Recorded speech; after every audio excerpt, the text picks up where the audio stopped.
नमस्कार दोस्तों, हमारे YouTube चैनल में आपका स्वागत है। इस वीडियो में हम बात करें कि आज बाज़ार में गिरावट क्यों रही, क्योंकि एशिया मार्केट में अच्छी खासी रिकवरी देखने को मिली। इसके बावजूद हमारे बाज़ार में क्यों गिरावट रही, इसके पीछे की वजह बात करेंगे।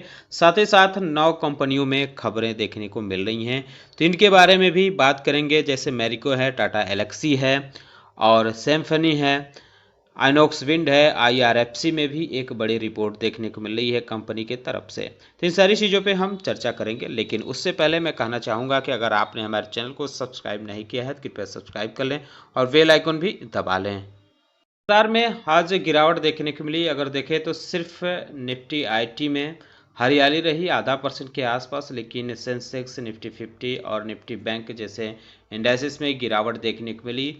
बीएसई स्मॉल कैप में भी आधा % के आसपास की गिरावट के साथ क्लोजिंग देखने को मिली।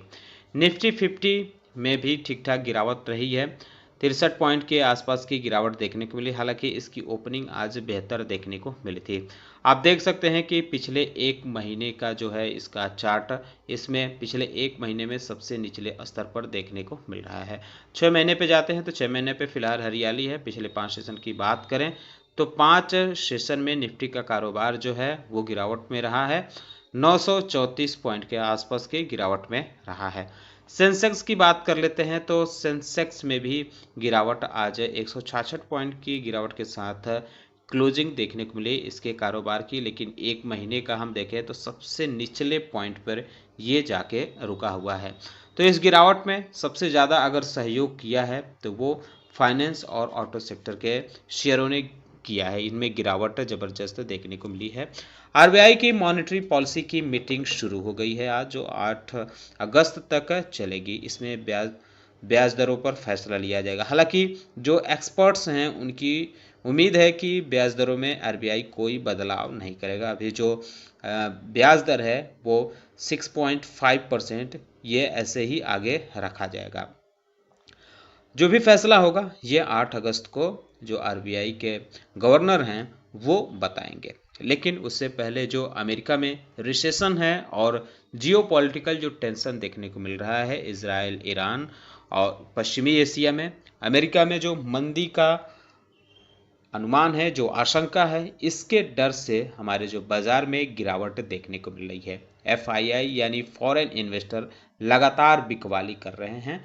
हालांकि जो डोमेस्टिक इन्वेस्टर हैं वो खरीदारी भी कर रहे हैं, लेकिन अभी थोड़ा वेट एंड वॉच करना चाहिए। तो इन सारी चीज़ों की वजह से जो है हमारे बाज़ार में गिरावट देखने को मिली है आज में, जबकि जापान के निक्केई में अच्छी खासी रिकवरी देखने को मिली है। कुछ चीज़ें बांग्लादेश से भी देखने को मिली, क्योंकि हमारा जो पड़ोसी देश है बांग्लादेश, वहाँ भी कुछ सियासी संकट देखने को मिल रहे हैं, तो कुछ हद तक ये भी हमारे बाज़ार पर असर डाल रहा है। अब बात करते हैं शेयरों और उनकी खबरों के बारे में। तो पहले आईसीआईसीआई बैंक के बारे में बात करते हैं। आज इसके शेयरों में आधा % के आसपास की गिरावट के साथ क्लोजिंग देखने को मिली। अपडेट इसमें है कि कंपनी ने अपने एफडी पर इंटरेस्ट रेट को बढ़ाया है। मैरिको लिमिटेड के बारे में बात करें तो 6% से ज़्यादा आज इसके शेयरों में गिरावट देखने को मिली है। पिछले 5 सेशन में 7.5% से ज़्यादा की गिरावट नज़र आ रही है। एक महीने में बात करें तो माफ कीजिएगा 1.25% के आसपास की गिरावट है।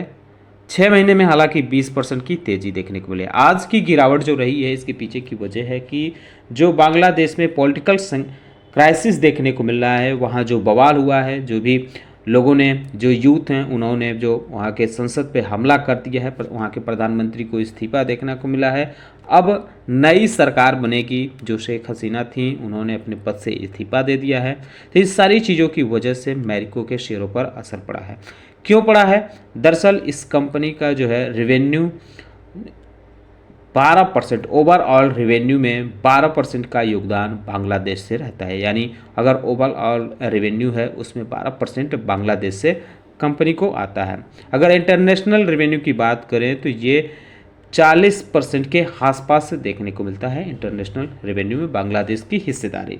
हालांकि 2022 में जो ये थी, ये 50% के आसपास से बांग्लादेश की हिस्सेदारी थी कंपनी के इंटरनेशनल रेवेन्यू में। कंपनी क्या कर सकती है? Parachute, Saffola hair and care, Johnson product जैसे प्रोडक्ट बनाती हैं। इसके 25 देशों में बिजनेस है। तो कुल मिलाकर कहना ये है कि जो भी बांग्लादेश में संकट चल रहा है उसका जो है उससे लोगों में थोड़ा डर है, निवेशकों में, और लोग बिकवाली इसके शेयरों में कर रहे हैं। इसका असर इसके शेयरों पर देखने को मिल रहा है। आगे सिचुएशन देखना होगा क्या हो सकता है, क्योंकि अभी भी वहाँ अस्थिरता देखने को मिल रही है पॉलिटिकल। अभी सेना ने वहाँ कमांड ले लिया है, आगे क्या होगा ये भी वेट एंड वॉच की स्थिति में रहना पड़ेगा। आगे अगर हम बात करें टाटा एलेक्सी के बारे में तो इसमें भी एक खबर देखने को मिली। हालांकि आज इसके शेयरों में 1.25% के आसपास की गिरावट के साथ क्लोजिंग देखने को मिली थी। एक ग्लोबल मेडिकल टेक्नोलॉजी फर्म देखने को मिलती है स्कैनरे, इसके साथ टाटा एलेक्सी ने पार्टनरशिप किया है। इसके तहत ये कंपनी क्या करेगी, एडवांस सर्जिकल इमेजिंग और हेल्थ केयर इनोवेशन के लिए काम करेगी। इसके बाद आज कंपनी के शेयरों में तेज़ी देखने को मिली थी थोड़ी, लेकिन बाद में इसमें गिरावट के साथ क्लोजिंग देखने को, चूँकि ये खबर बाजार टाइम में ही देखने को मिली थी, उसके बाद थोड़ी तेज़ी आई थी, फिर प्रॉफिट बुकिंग इसमें देखने को मिली है। आइनॉक्स विंड के बारे में बात करते हैं तो इसके शेयरों में आज 2.5% के आसपास की गिरावट देखने को मिली है। अपडेट यह है कि कंपनी को 201 मेगावाट के इक्विपमेंट सप्लाई का ऑर्डर मिला है। ये ऑर्डर एंटीग्राम एनर्जी से मिला है कंपनी को। इस समय आइनॉक्स विंड की जो मैन्युफैक्चरिंग कैपेसिटी है वो 2.5 मेगावाट पर एनम देखने को मिलती है। तो इस वजह से ये शेयर आगे चलकर फोकस में रह सकता है, आप चाहें तो इस पे नज़र रख सकते हैं।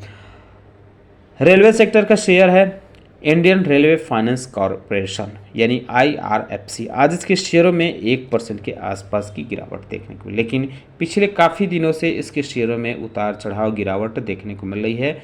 5 सेशन में आप देख सकते हैं कि 8.5% की गिरावट है, एक महीने में हालांकि 12% की गिरावट है, हालांकि 6 महीने में अभी भी ये 10% के आसपास की हरियाली में चलते हुए देखने को मिल रहा है।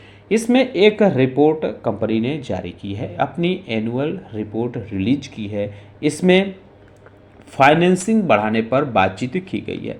कंपनी की तरफ से कहा है कि जो IRFC के चार्टर हैं उन्होंने फॉरवर्ड और बैकवर्ड का ख्याल रखते हुए प्रोजेक्ट्स में जो अलग अलग प्रोजेक्ट्स हैं उनमें फाइनेंसिंग के लिए मंजूरी दे दी है। उन कंपनी की तरफ से ये भी कहा गया है कि जो रेलवे इंफ्रास्ट्रक्चर है उसमें इन्वेस्ट के लिए वो मौके तलाश रही है, जैसे कि dedicated freight corridor, high speed rail corridor, multi modal logistics park और रेलवे नेटवर्क के लिए जो नॉन कन्वेंशनल एनर्जी सोर्सेज हैं उसमें इन्वेस्टमेंट के लिए कंपनी मौके तलाश रही है। तो विजन अच्छा देखने को मिला है। बहरहाल इसके शेयरों में अभी गिरावट चल रही है। अगले शेयर के बारे में बात करते हैं सिम्फनी लिमिटेड। अचानक इसके शेयरों में 19% की तेजी आई। 19% की तेजी क्यों आई? कंपनी ने रिजल्ट जारी किया, एक बहुत बड़ा ऐलान किया है। कंपनी ने बाई बैक शेयर का ऐलान किया है। 2,85,000 शेयर ये कंपनी बाई बैक करेगी, यानी इसकी जो इक्विटी है उसमें से उसका 0.41% इक्विटी कंपनी जो है शेयर बाई बैक करेगी। ये जो बाई बैक होगा ये टेंडर ऑफर के जरिए होगा। दाम सुनकर आप भी चौंक जाएंगे, क्योंकि 2500 रुपये पर शेयर पर कंपनी बाई बैक करेगी, जो कह सकते हैं कि काफ़ी ज़्यादा देखने को मिला है। जो लास्ट ओपनिंग क्लोजिंग देखने के लिए थी मंगलवार को कंपनी के शेयरों की, उससे 100% प्रीमियम पर कंपनी ये शेयर बाई बैक कर रही है। तो इसकी वजह से इसके शेयर में ज़बरदस्त उछाल देखने को मिली है। कंपनी ने जो रिजल्ट जारी किए हैं उसमें नेट प्रॉफिट कंपनी का अच्छा खासा बढ़ा है। 24 करोड़ रुपये से बढ़कर इस बार 88 करोड़ रुपये कंपनी का नेट प्रॉफिट आया है। रेवेन्यू भी 76% ईयर ऑन ईयर बढ़ा है। 531 करोड़ रुपये कंपनी ने रेवेन्यू दर्ज किया है। अगर एबिडा की बात करें तो कंपनी का एबिडा 26 करोड़ रुपये से बढ़कर 111 करोड़ रुपये आ गया है। वहीं मार्जिन की बात करें तो कंपनी का मार्जिन 8.6% से बढ़कर 20.9% इस बार रहा है। तो EBITDA margin, net profit, revenue में ज़बरदस्त तेज़ी देखने को मिले। अभी कंपनी की तरफ से ये नहीं बताया गया है कि इसका जो एक्स डेट है ये कब है बाई बैक का, तो अभी इंतज़ार करना पड़ेगा। कंपनी अपना अनाउंसमेंट इसका करेगी। बहरहाल इसके शेयरों पर आप कल भी नज़र रख सकते हैं, यह शेयर फोकस में रह सकता है।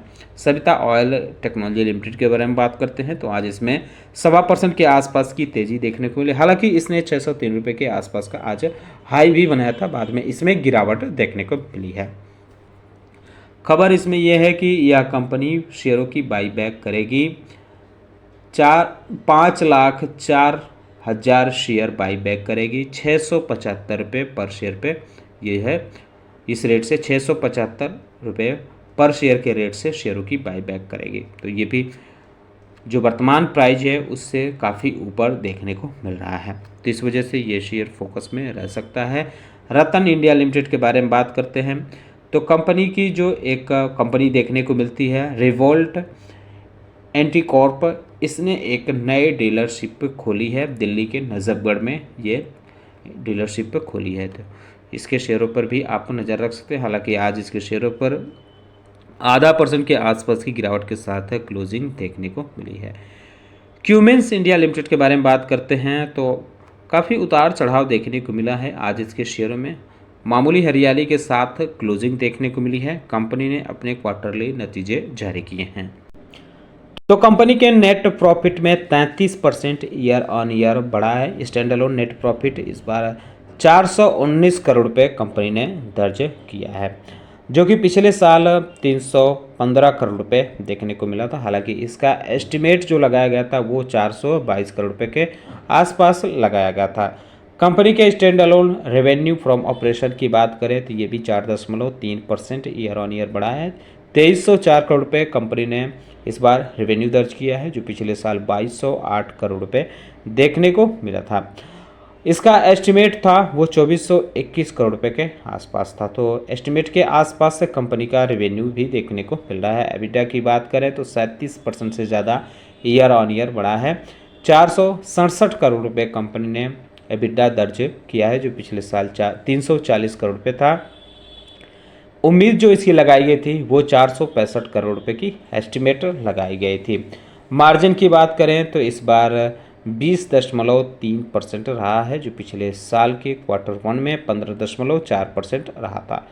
इसका एस्टिमेट 19.2% रखा गया था। तो एस्टिमेट के आसपास कंपनी का रिजल्ट देखने को मिल रहा है। अच्छी खासी अर्निंग भी बढ़ते हुए देखने को मिल रही है। इसका रिजल्ट मार्केट बंद होने के बाद आया है, तो इस वजह से कल इसके शेयरों पर इसका असर देखने को मिल सकता है।